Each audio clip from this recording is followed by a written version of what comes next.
안녕하십니까, 통현입니다. 오늘은 4월 을목의 운명적 특징과 성패 요건 두 번째를 설명해 드리겠습니다. 아울러 을축일주에 대해서도 설명을 해 드리겠습니다. 전번에 이어서 시작을 하겠는데 구독과 좋아요를 눌러주시면 감사하겠습니다. 두 번째로는, 전번에는 이제 개수를 쓰는 방법을 말씀드렸잖아요. 그런데 4월 을일은 토를 쓰는 방법이 또 있습니다. 토를 사용합니다.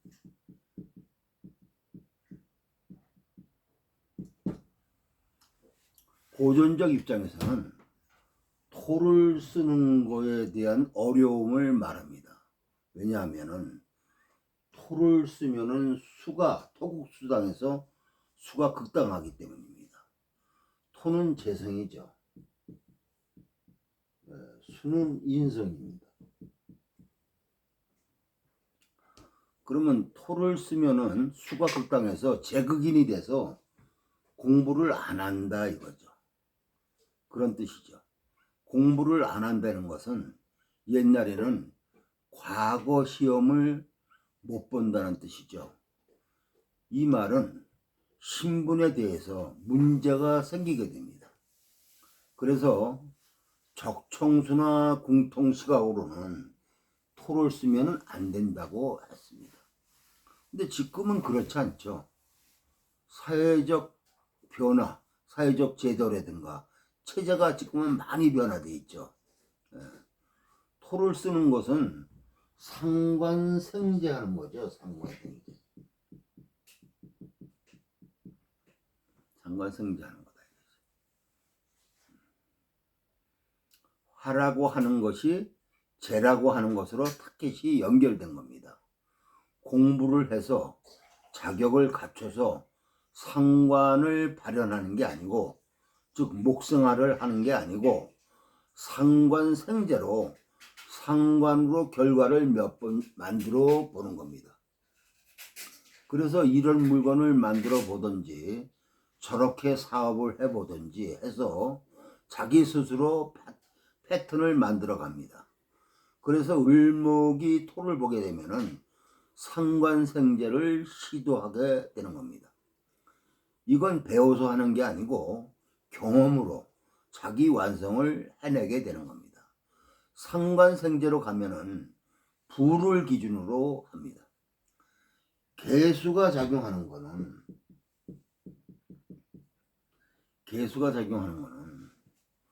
귀를 기준으로 가죠. 귀. 이거는 부를 기준으로 간다.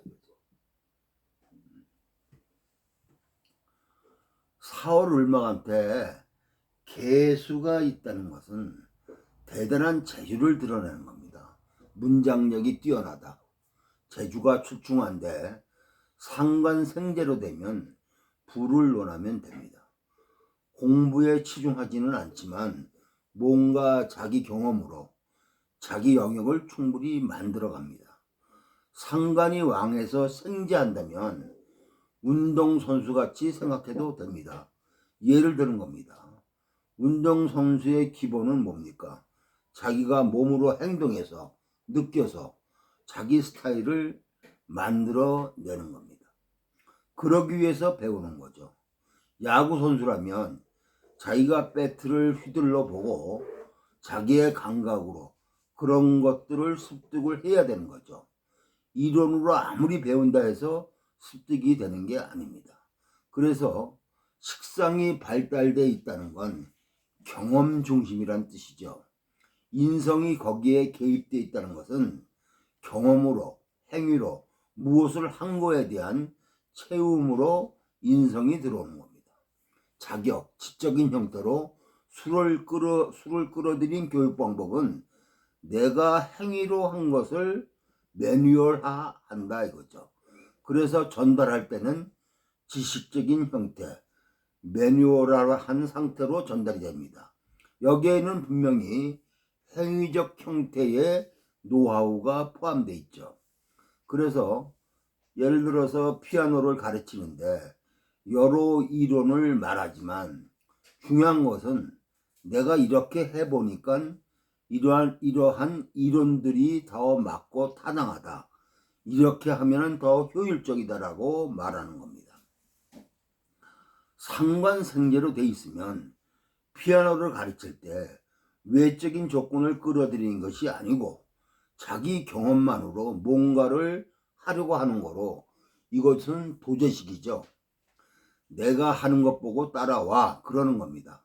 지금도 4월에 나서 예술적 끼가 있어 미술적 재주가 출중해서 그림을 잘 그리는데 주변 사람들이 생각할 때는 그 친구가 갖고 있는 독창적 스타일을 인정하지 않고 누구한테 배웠느냐, 무슨 스타일의 그림을 그리느냐 이것을 중요시합니다.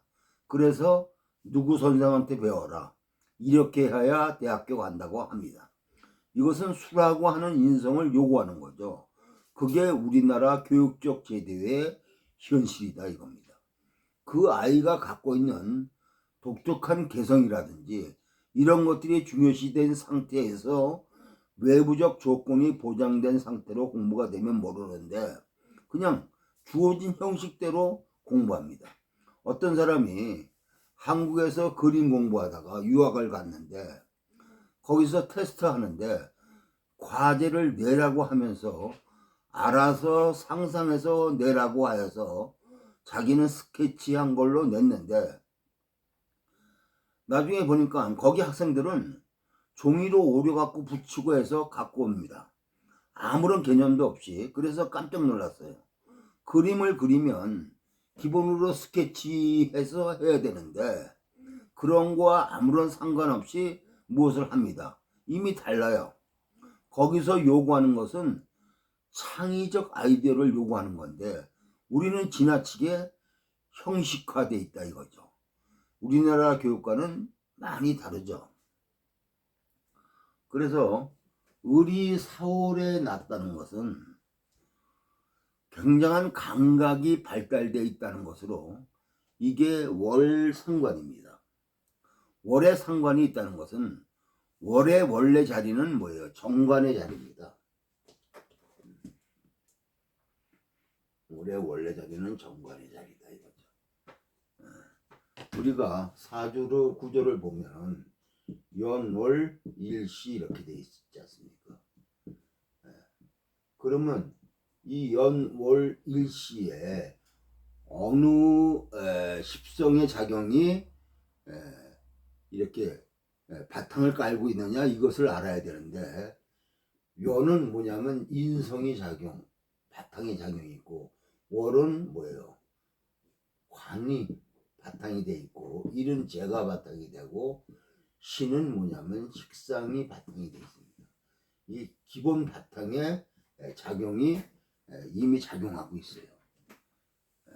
이렇게 궁의 자리가 이미 형성되어 있습니다. 이것은 시대적 문화적 형태에서 형성되어 온 겁니다. 그래서 연을 조상, 월을 부모 형제, 일을 본인과 배우자, 시를 자식 군이라고 우리가 알고 있죠.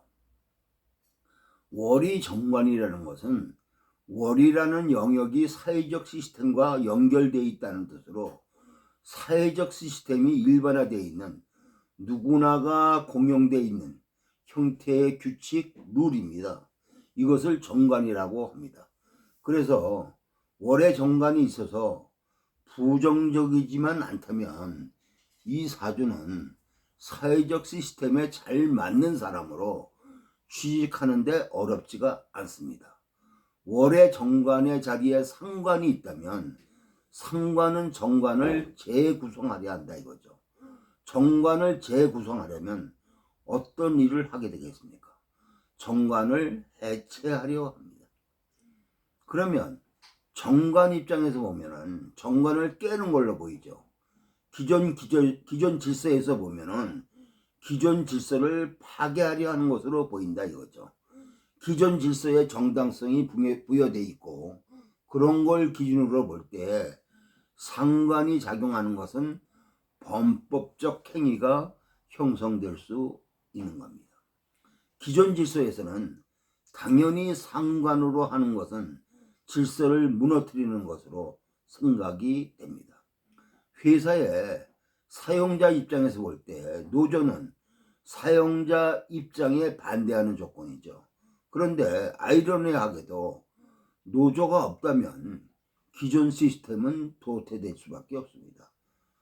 자기들이 옳다는 것만 주장하고 경색된 길로 진행되고 긴장 관계가 없으니까 그런 구조는 곧 무너지게 돼 있습니다. 그래서 제품들도 꼭 독점을 못하게 하죠. 독점이 일어나면 독점을 못하게 다른 회사를 지원합니다. 그렇게 해서 경쟁하게끔 합니다. 한 기업 안에서도 사용자와 노동자의 구분, 그런 거에 서로의 관계들을 설정해 놓습니다. 그러면 정관이라는 시스템에는 항상 상관이라는 시스템이 있다는 것이죠. 그러면 정관이 상관을 잘 받아들여야 합니다. 그걸 일정 부분 수용해서 조절하고 긴장감을 받아들여서 새로워지고 이래야 된다 이거죠. 그런데 월에 상관이 있다는 것만으로 정관 측 태도에 반대측에 있는 거죠. 그래서 이런 명은 조직에서 일을 하려면 인성이나 재성이 필요하다 이거죠. 상관은 조직에서 일을 하려면 인성이나 재성이 필요하다 이거. 그것이 수와 토로 연결이 되는 겁니다. 그래서 청간으로 개수 기토를 말하는 겁니다. 저게 있으면 사회적인 것, 상관으로 출발하는 월의 작용이 재라고 하는 것을 인식하니까 극관하는 거에 대한 여유가 생기는 거죠. 또 인성이 있으면 관을 인식한 상관이 되는 겁니다. 그렇게 되면 월의 상관으로 새로워지는 에너지를 쓰고 변화를 추구하는 형태로 작용하지만 그게 제도권 밖으로 튕겨져 나가지는 않는다는 뜻이죠. 그래도 출발이 상관이니까 에너지적 기본작용은 방골적인 거다 이거죠. 조직 안에서 일반화된 형태로 에너지를 쓰는 것은 어렵습니다. 그러면 노동운동을 한다든지 노동자들을 대변하는 역할을 한다든지 소수의 그런 그룹들을 지원하고 그런 걸 변화하는 걸 한다든지 이런 형태의 역할을 할 수가 있습니다. 똑같이 법을 배워서 변호사를 하는데 기득권을 변호하는 변호사가 있고 소수의 사회운동을 하는 그룹들도 있습니다. 인권 관련 변호를 한다든지 노동 관련 변호를 한다든지. 그런데 유명 법인들은 규모가 작으면 건들지 않죠. 그런데 월 상관이라는 것은 일정 부분 남다릅니다. 남다르다는 것은 시스템적 형태에 잘 안 맞춰져 있다는 거죠. 그러면 취직을 해서 뭔가를 한다고 하는 것, 조직에서 뭘 하려고 할 때도 그러한 조직 문화를 잘 생각해야 합니다. 경직되어 있는 조직 문화에는 잘 어울리지 않는다는 거죠. 조직이 느슨하고 자유로운 형태, 일정 부분 영역이 보장되는 형태, 연구, 개발, 독자성 이런 것들을 보장하는 그런 그룹들이 필요하겠다 이거죠. 그러니까 창의적이고 새로운 뭔가를 시도하는 스타트업이라든지 구글 같은 곳은 회사 문화가 다릅니다. 출퇴근이 없다. 알아서 하면 되고 대신 밥값만 하면 되고 조직이 긴장돼 있고 타이트한 데는 잘 어울리지 않는다 이거죠. 자, 4월 을축일에 대해서 말씀을 드리겠습니다. 4월 을축일주다 이겁니다. 그러면 이렇게 사축만 있으면 금국을 이룬 게 아니고 암국이다 이거죠. 암국. 금국을 이룰 수 있는 가능성만 갖고 있는 겁니다. 사축은. 그래서 가능성이 있다는 것은 준비되어 있다는 뜻이죠. 이런 게 에너지를 폭발적 형태로 자기 에너지를 쓰게 됩니다. 언제 쓸까요? 준비되어 있으니까 운에서 왔을 때 그것을 강하게 쓸 수가 있습니다. 운에서 경금이나 신금이 오게 되면은 사축이 갑이 돼갖고 금국을 이루게 됩니다.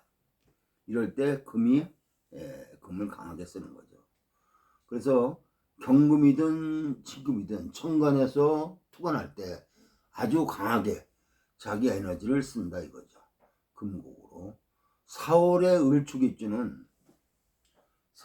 을축일주는 상관생재죠. 을축일주라고 하는 것은 일지라고 하는 축토가 본인이 원하는 따뜻하고 편안하고 금기가 있는 땅하고는 다르므로 여기는 본인이 개척해야 되며 책임지고 해결해야 되는 것이 되는 겁니다.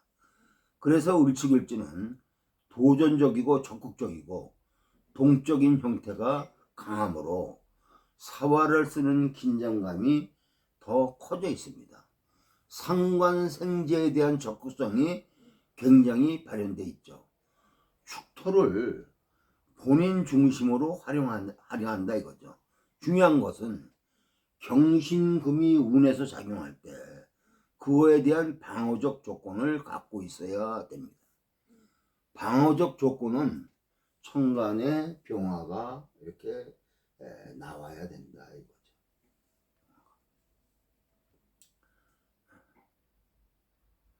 또는 혹은 그렇지 않으면 개수가 있든지.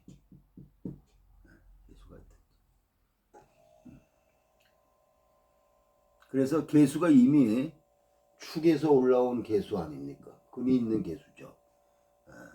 그래서 작용하기 때문에 축에서 올라와서 작용하기 때문에 개수는 충분한 힘을 갖고 있습니다. 그래서 개수와 병화가 천간에 작용을 해야 제대로 능력을 발휘할 수 있습니다.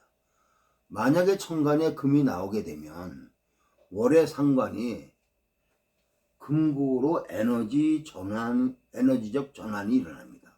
그러면 상관이 관사를 극하는 게 아니고 상관의 작용이 관살에 협조하는 형태가 되죠.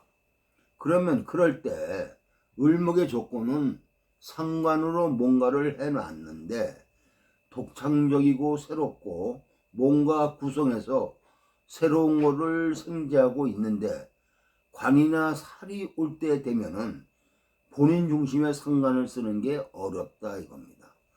그때는 뭐예요? 살 중심 혹은 관 중심으로 넘어간다 이거죠.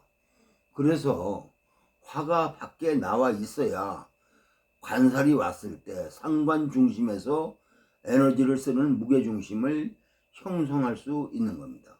그리고 관이 형성되지 않아도 을축이 4월에 나면 당연히 병화가 천간에 나와야 합니다. 병화가 나와야 을목의 역할을 제대로 쓸 수 있습니다.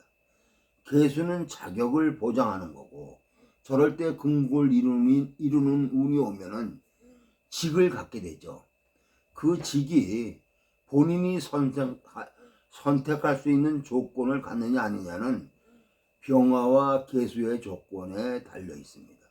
저런 것이 작용하지 않으면 본인이 직을 받는 게 아니고 직에 의해서 선택되어지는 겁니다. 이게 만약에 여명이고 관사론이 왔다면은 관사를 배우자라고 할 때 내가 선택하는 게 아니고 선택되어집니다. 싫은데 결정되어지는 걸 말하는 겁니다. 요즘은 싫은데 결혼하는 여명은 별로 없어요. 병계가 있으면 내가 선택할 수 있는 겁니다. 개수가 작용한다면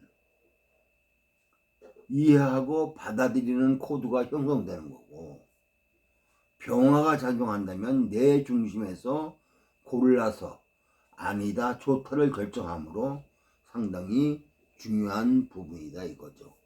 오늘은 여기까지입니다. 구독과 좋아요를 눌러주시면 감사하겠습니다.